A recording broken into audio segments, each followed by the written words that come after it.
Yan na nga guys, mag-pick tayo ng bunga ng sili. Natutuyo na sila. Ano ba yan? O diba, sayang. Ayan, sayang naman ang ating kasilihan. Ang daming bunga. Ayan guys, sobrang lakas ng hangin. Ayan, manitas tayo. Ayan, pitasin na lang natin.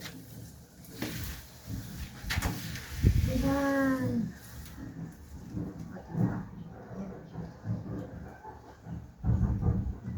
Cute naman.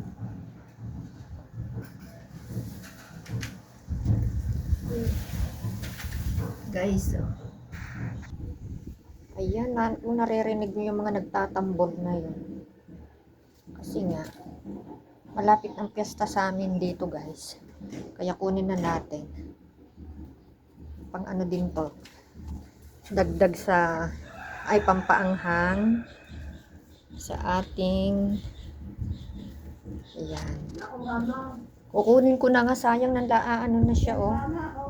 Ayan, oh guys. Pang ano, kunin natin isang green. Ayan. Ate-ate nagpalay ng bunglama. Nakakaganda. O, ayan na guys, oh. Sili.